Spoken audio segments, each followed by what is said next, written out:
Hello friends, yes sir Sharma academy में आप लोगों का स्वागत है। तो इससे पिछले वीडियो में हम क्या पढ़े थे, तो लोक अदालत की बात किए थे। ठीक है, आज इस वीडियो में हम न्याय पंचायत की बात करेंगे। तो न्याय पंचायत जो होता है, न्याय पंचायत यह न्याय तंत्र का सबसे निचला स्तर है। ठीक है, औचित्य की अगर बात करें तो लोकतांत्रिक विकेंद्रीकरण न्याय प्राप्त करने का सरल, त्वरित और सस्ता साधन पारंपरिक ग्राम समुदाय जीवन का पुनरुत्थान आदि है। ठीक है, अगर संरचना की बात करें तो न्याय पंचायत का हेड सरपंच होता है। इसका प्रत्येक सदस्य साक्षर व न्यूनतम 30 वर्ष की आयु होना चाहिए। कितने? तो 30 वर्ष की आयु। इनकी नियुक्ति नामांकन और निर्वाचन के आधार पर होती है। अगर अधिकार क्षेत्र की देखें, अधिकार क्षेत्र तो इसके दीवानी और फौजदारी दोनों क्षेत्रों में न्यायिक अधिकार होते हैं।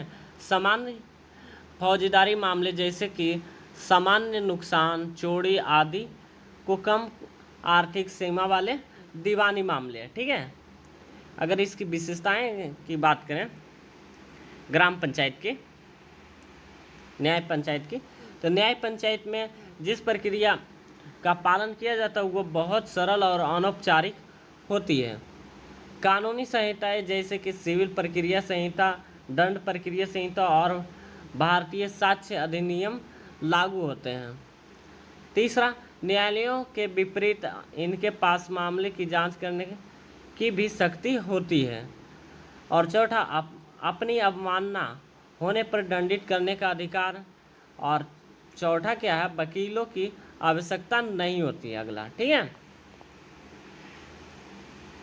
अगर ग्राम न्यायालय की बात करें तो ग्राम न्यायालय अधिनियम 2008 का उद्देश्य ग्रामीण भारत में न्याय तक पहुंच में सुधार करना है।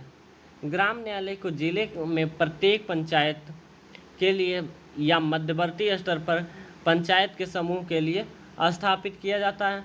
संरचना की बात करें तो ग्राम न्यायालयों की अध्यक्षता न्यायाधिकारी द्वारा की जाती है। यह प्रथम श्रेणी के न्यायिक मजिस्ट्रेट के समान होता है। इसकी नियुक्ति संबंधित उच्च न्यायालय की सहमति से राज्य सरकार करती है। कौन करती है? तो राज्य सरकार। अगर अधिकार क्षेत्र की बात करें तो इसका अधिकार क्षेत्र उच्च न्यायालय के परामर्श से राज्य सरकार द्वारा अधिसूचना के माध्यम से निर्धारित क्षेत्र पर होता है। इनके अधिकार क्षेत्र में दो यानी दीवानी और फौजदारी मामले आते हैं। संबंधित उच्च न्यायालय द्वारा आर्थिक अधिकार क्षेत्र निर्धारित किया जाता है। ठीक है, अगर इसकी विशेषता को देखें ग्राम न्यायालय की, तो ग्राम न्यायालय अपने अधिकार क्षेत्र में संचल न्यायालय यानी मोबाइल कोटा के रूप में कार्य करता है। इसके पास भारतीय साक्ष्य अधिनियम के दायरे से बाहर एक निश्चित साक्ष्य स्वीकृत करने का अधिकार है। फौजदारी और दीवानी मामले के संबंध में अपीलें क्रमशः सत्र न्यायालय एवं जिला न्यायालय की मांग जिला न्यायालय में की जाएगी। इन अपीलों की सुनवाई और निपटान अपील दाखिल करने की तिथि से 6 माह की अवधि के भीतर किया जाएगा। अगला कहता है ग्राम न्यायालय को सुलह द्वारा मामलों को हल करने का प्रयास करना चाहिए। और अगला पॉइंट कहता है ग्राम न्यायालय के लिए मामले दर्ज होने की तिथि से 6 महीना के अवधि के भीतर उस पर निर्णय लेना अनिवार्य है। अगला पॉइंट कहता है यह राज्य भाषा में कार्यवाही संचालित करने का निर्देश देता है। वर्ष 2019 में उच्चतम न्यायालय में दायर की गई एक याचिका के उत्तर में यह देखा गया कि विभिन्न राज्यों में ग्राम न्यायालय क्रियाशील नहीं है। ठीक है, क्रियाशील नहीं है ग्राम न्यायालय। अगली बात करते हैं परिवार न्यायालय। परिवार न्यायालय की, तो परिवार न्यायालय अधिनियम 1984 कहता है परिवार न्यायालय स्थापित करने का प्रावधान करता है। इसकी स्थापना उच्च न्यायालय के परामर्श से राज्य सरकार करती है। उद्देश्य की अगर बात करें तो विवाह एवं पारिवारिक मामलों तथा उससे संबंधित विवादों को सुलह और समझौते के माध्यम से निपटाने का प्रयास करना। अगर विशेषताएं की बात करें तो परिवार न्यायालय अपनी नियम प्रक्रिया विकसित करने के लिए स्वतंत्र होते हैं। इनके द्वारा बनाए गए नियम सिविल प्रक्रिया संहिता में दिए गए नियमों से अधिक महत्वपूर्ण होंगे। मध्यस्थता और सुलह के माध्यम से विवादों को हल करने के पर विशेष बल दिया जाता है।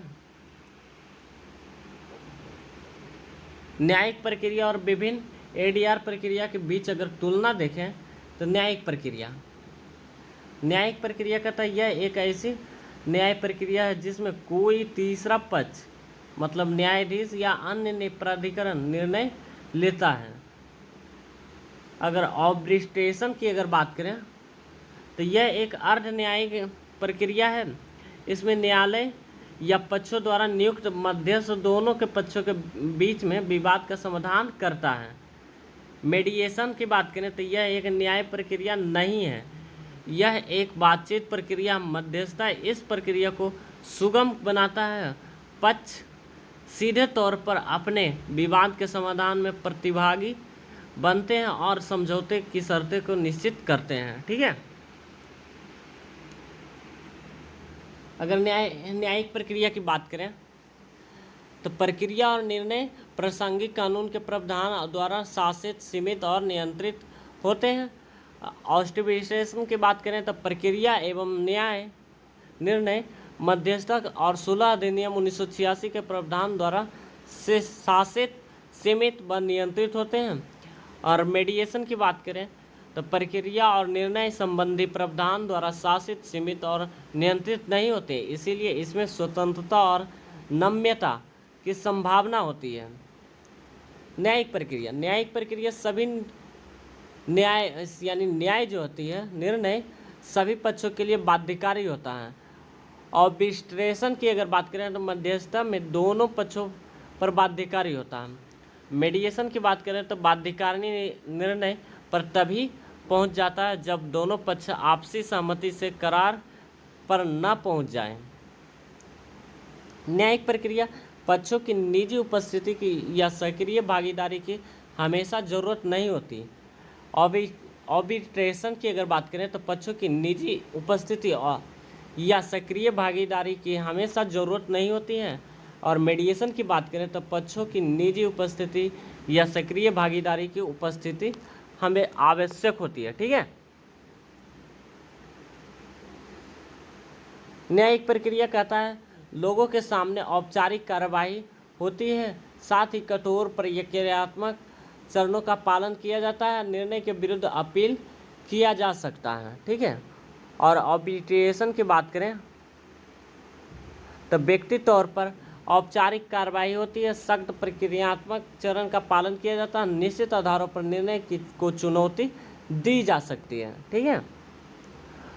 और अगर मीडिएशन की बात करें तो लोचशील प्रक्रिया चरणों के साथ व्यक्तिगत तौर पर गैर न्यायिक और अनौपचारिक प्रक्रिया होती है। समझौते के रूप में डिक्री यानी आदेश अंतिम होता है, इसके विरुद्ध अपील नहीं हो सकती है। ठीक है।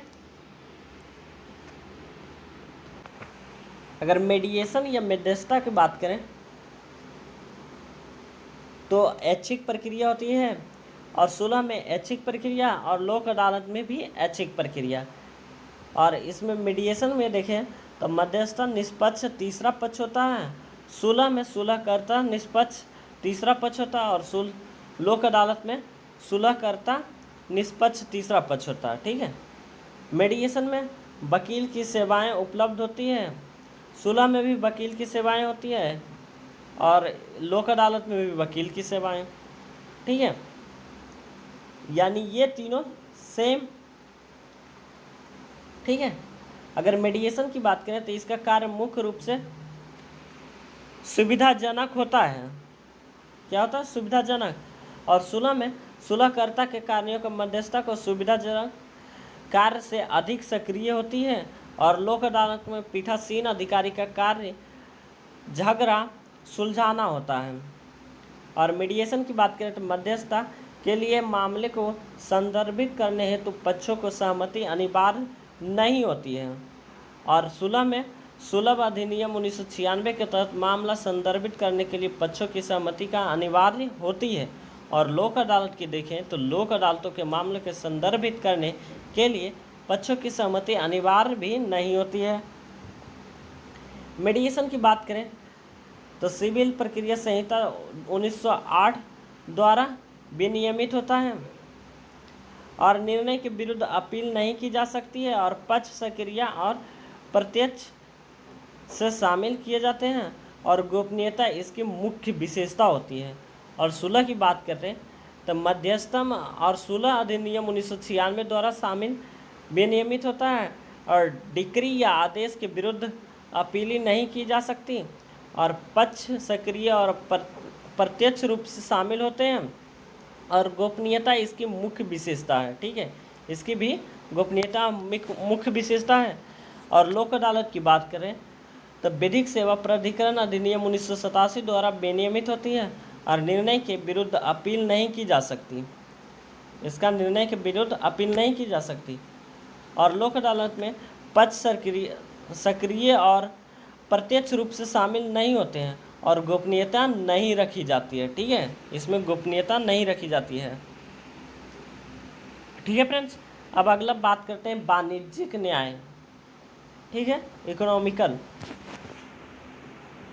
तो वाणिज्यिक न्याय कहता है वाणिज्यिक मामलों के तहत आने वाले व्यापक विवादों का समाधान करने का प्रयास। उदाहरण के लिए व्यापारिक दस्तावेजों से संबंधित मामले, पण्य उत्पाद या सेवाओं के आयात या निर्यात, बौद्धिक संपदा अधिकार, फ्रेंचाइजी आवंटन, परामर्श या संयुक्त उपकरणों के आदि से संबंधित विवाद इसमें होते हैं। किसमें? तो वाणिज्यिक न्याय में।